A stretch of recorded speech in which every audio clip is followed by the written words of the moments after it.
And there's so Crowded many field. being graduates, so why bother? Crowded field. Well, it's the issue. I mean, people. I mean, I know that people look at us as a small firm and say, I mean, the question has come up to me directly. I mean, you're a small firm.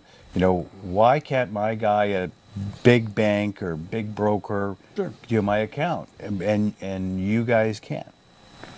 You know, you're not. You don't have the lion on They your didn't door. go. They didn't go out So and. they choose not to do the business for a variety of reasons, Yeah. right? It's non-core, it's not profitable. The cost of registering and providing service in those jurisdictions is extra and above their, just doesn't make any economic sense for them. So it's not an issue as to whether they're not capable.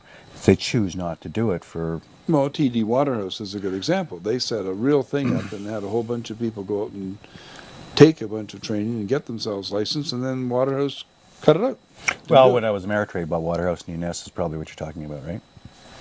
Well, they A couple were. years ago in the U.S. Yep. Yeah. So that was Ameritrade made a decision to eliminate the Canadian desk. Yes. And basically threw a lot of people who were Canadians in the Oh, they U.S. threw them all out. They threw them all Threw out. all the accounts out, and the salespeople that have gone to real effort to get themselves Yeah. licensed and Yeah. vetted and So so it's a on. business decision. It's a business decision, and you know, in times such as this, with times being what they are, I mean, these firms are cutting back, and they're just saying, if we don't have to do it, if it's not returning money, why are we paying all these extra costs and so forth?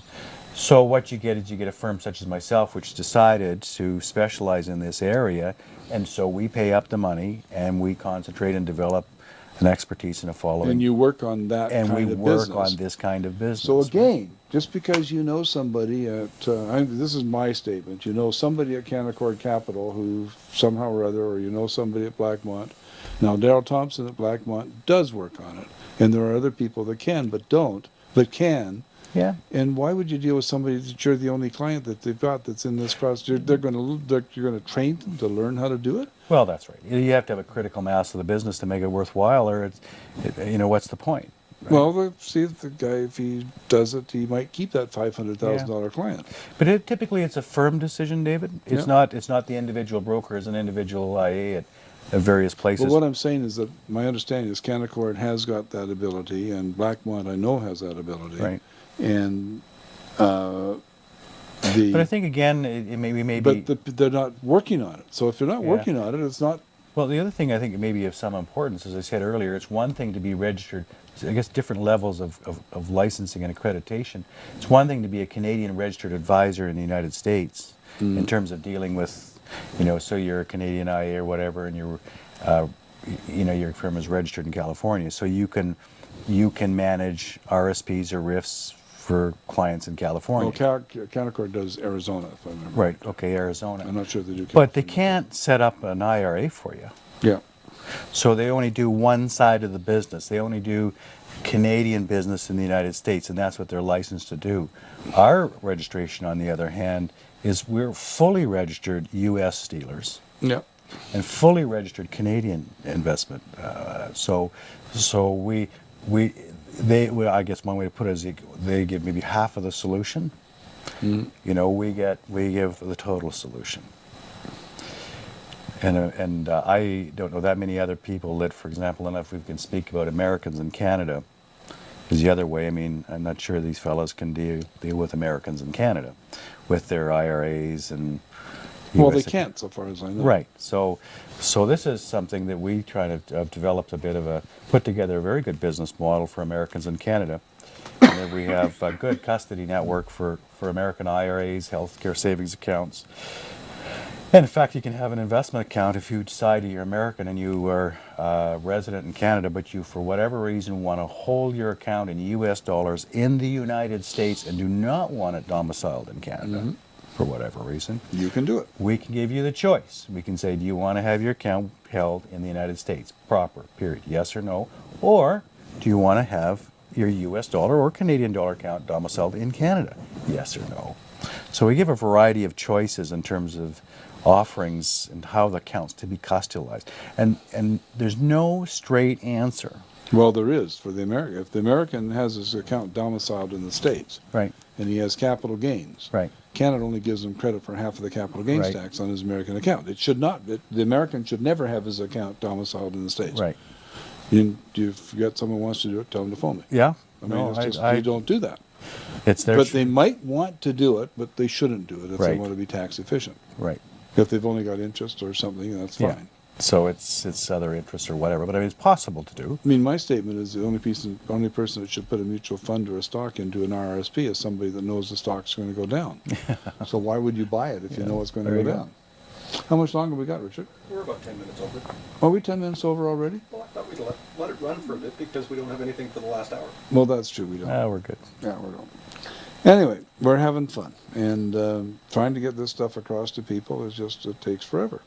Yeah.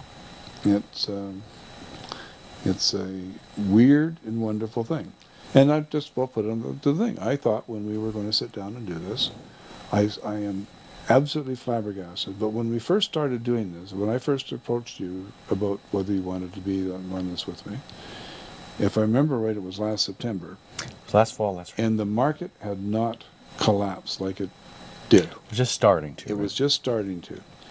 And Richard knows this because Richard Pitt, who's the first ISP guy, he looks after my emails and so on. And I was getting, at that time, 50 to 100 email questions a day. Could not even begin to answer them. Right. Right now, I don't think I'm getting any more than 5 or 10 a day. Mm-hmm. The questions that come in because people are hitting the website and sending them to me, it is a different world out there. Yeah, it's changed. I thought that what I was going to do with this is just send everybody that asked a question, phone me on Wednesday night, phone me on Wednesday night, phone me on Wednesday night, phone me on Wednesday night. There's hardly anybody to tell to phone on Wednesday night, and even the ones that we do tell haven't phoned. Right. Yeah. In a legitimate whatever. Yeah. The mindset out there of the people has changed so dramatically. Yeah, I find a variety of different things. I find that it's splintering now. You've got early movers, I guess. I mean, we've had a 25% move in the markets here over the last month or so. That's right. Right? You've got variety of economic evidence. I just posted on our blog site. The Treasury model is pointing to the Fed Treasury model, projection model, is pointing to us coming out of this economic malaise. Well, it very well could be by the end of this year. Mm-hmm. No, who knows for sure? But there's other evidence which is coming to the fore that things are starting to improve. Companies are started earnings reporting this week, and we're getting so far companies coming out, and it's less bad than bad. There's housing is starting to move. Whether right inventories are starting to clear and so forth. I mean, there is financing. There's a capital raise. Companies are raising money. I mean, get this. I mean, HSBC, the Hong Kong bank, global, went to market 2 days ago and raised.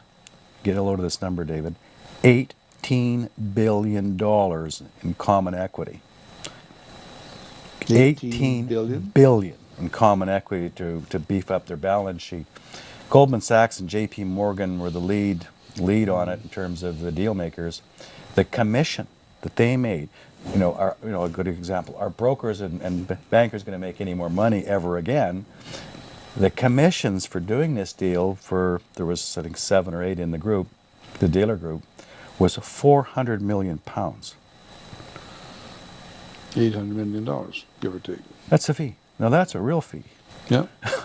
So my point being is that capital is being raised again on the equity side. I mean, we're seeing new bond issuances. The market has come unfrozen on the financial side since last fall. So money's starting to move around again, interbank lending, and car companies. I mean, I saw a clip tonight on, I think it was CNN or CNBC about auto sales. 2 things on auto sales. Do you know what the best-selling vehicle over the last quarter was in the United States?